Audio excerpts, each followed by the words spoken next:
the Bitcoin roller coaster last week to a crypto party hitting a darling of $44,000 higher, making everyone scream to the moon. But hold on to your hats, because in less than 24 hours, we witnesses a drop of merely 6%. It's like going from a high-speed rally to a sudden nosedive. There is 90% chance Bitcoin will explode by January 10, 2024. Why? Because that's the final deadline for Invest Spot Bitcoin ETF application. Another sign that the ETF is closer than ever before, and recent communication between the fund manager and the CEC. In the past, the CEC has outright denied applications. However, recently the CEC has been in contact with BlackRock and some company, resulting in an update to the app. These updates signal constructive conversation with the CEC. This typically only happens when a fund is on its way being approved. Commenting on this in her most recent interview was Cathie Wood. She disclosed that they were approached by the CEC and subsequently made updates to the application. Cathie Wood also claimed hopes rising at the number of ETFs being approved at the same time. Reading between the lines, Cathie Wood seemed very optimistic at approval in the short term, keeping in mind January 10 is merely a deadline the ETF approval. News could drop at any moment. Make sure to stick around to the end of the video where Cathie Wood breaks down the latest news about this subject. Buckle up and hit that like button. So let's dive into why people have no idea what's coming.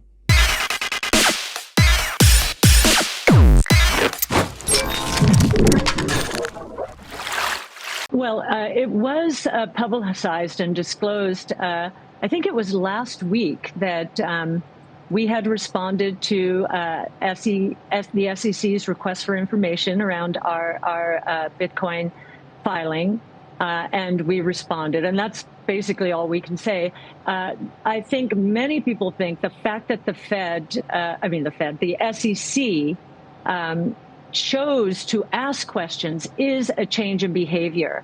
And therefore, I do think hopes are rising that a number of Bitcoin ETFs will be approved. Right. And I do believe maybe the reason they're saying by the end of the year, early next year, I know our final deadline on this filing is January 10th.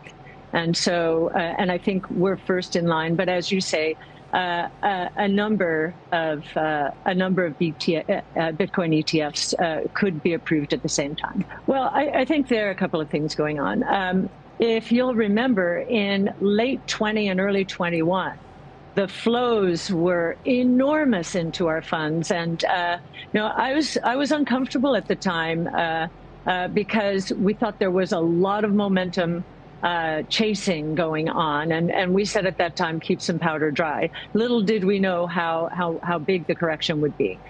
This is sort of the flip side of that. We're feeling much more comfortable right now. But we did have, through July, a very significant rally. I do think there's been some profit taking there.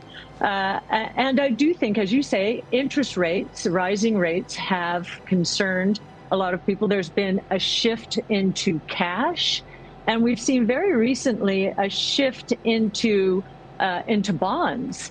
And interestingly, the flows into bonds would suggest that we should not be far behind, because if bonds are going to rally, and we think they will at some point here, as inflation continues to come down, as the economy continues to go through rolling recessions of sorts, we think that the backdrop will be right for a resurgence in growth stocks generally, and in particular, long-duration innovation growth assets like ours. If we're paying attention to company earnings, and some of these are companies we're exposed to, others not, you'll see at both the high end and the low end of the consumer spectrum in terms of price points.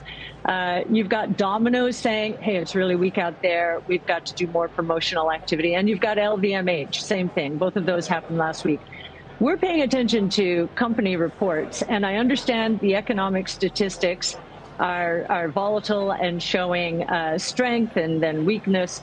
We're paying attention to our companies, and it does seem like the consumer is starting to give way here. We see NVIDIA you might say it is less expensive than Tesla. We think the upside surprises on Tesla during the next 5 years, and remember we have a 5-year investment time horizon, are going to be substantially more than NVIDIA's, mostly because most analysts do not believe that autonomous as a taxi platform for Tesla is going to be a part of the story. We disagree. And with that, we see incredible revenue and margin expansion. NVIDIA's margins are already quite high, having entered the 70s, the gross margins. Tesla's are in the 20s, and we think they will scale into the 60s and 70s as autonomous takes off. So Tesla, we believe, is the biggest AI project, or autonomous driving is the biggest AI project in the world. NVIDIA has been critical to providing the infrastructure to enable this and so many other things to happen. All praises to NVIDIA. We think that a lot of people understand how important NVIDIA is in this ecosystem, and they do not understand how much each dollar of hardware spent is going to pull software through. We think it's on the order of 20 times. So we think NVIDIA is going to be a good stock. We think the stocks in our portfolio, and we've written a paper on artificial intelligence. It's titled Investing in Artificial Intelligence, Where Will Equity Value Surface? You can read that on ark-funds.com and see how we're a really good diversification into this AI world. Many think that the winners are going to be the megatech companies who have had such strong performance over the years. We are not sure. We are not sure. ChatGPT could be the best thing that ever happened to Google, and that it lit a fire under Google to get its own AI into the market more profoundly. Or it could be the worst thing, in that it's going to lose its advertising franchise if we're all just on ChatGPT looking for our answers. Our confidence, if anything, has increased because of what's happening with artificial intelligence. Finally, ChatGPT captured the imagination of the investor. We had been talking about artificial intelligence since the firm started in 2014.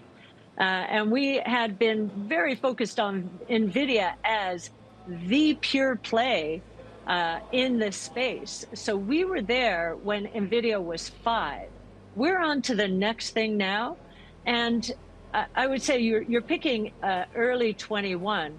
The drop from early 21 in our strategies to the low was worse than the tech and telecom bust, which makes no sense.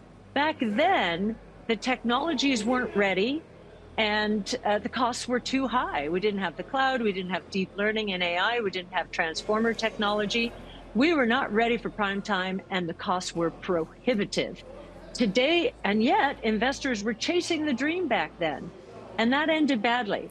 Today, talk about investor psychology, we're ready for prime time. The dream is no longer, it's a reality. And investors are so fearful. And so we think that the surprise element out there, as our companies take off, and harnessing these new platforms, the element of surprise is going to be significant, and we will earn our way back into portfolios. There are many who stuck with this and averaged down all the way. We think they will be rewarded handsomely. If our research is correct, we think it is correct. Of course, we could always be wrong. Sure, most of the stocks in our portfolios are there because we've used an AI lens. Now, we wrote a paper called Investing in Artificial Intelligence, Where Will Equity Value Surface? It's on ark-funds.com. Now, I think many people feel comfortable. They're on the right horses, the mega cap tech companies, or the Magnificent Seven, one of which is Tesla. So we clearly agree with that one.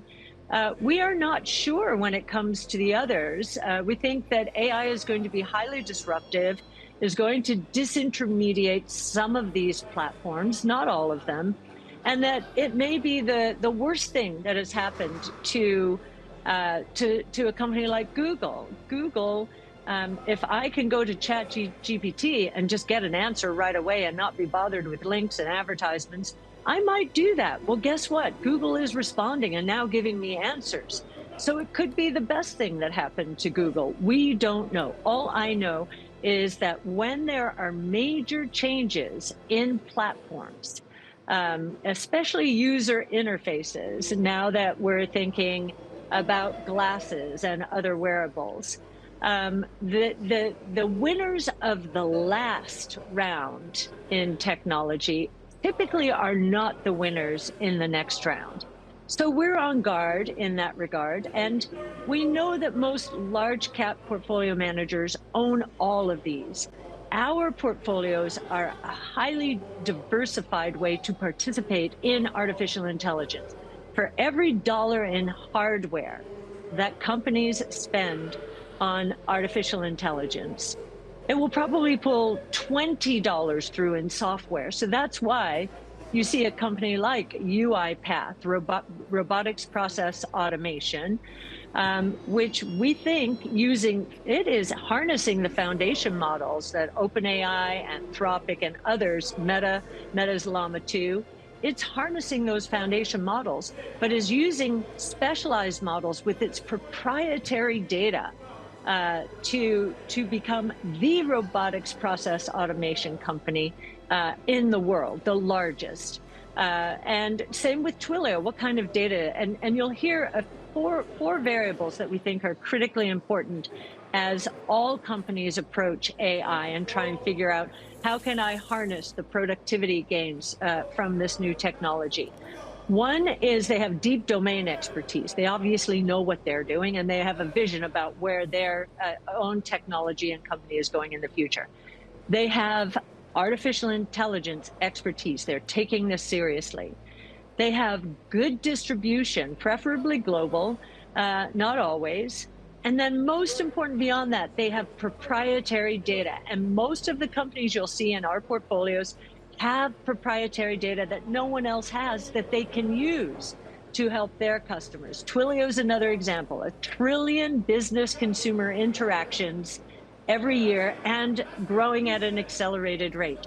They can help marketers and salespeople understand, hey, these were the interactions that caused movement towards your company or your product. That is very valuable information that nobody else has.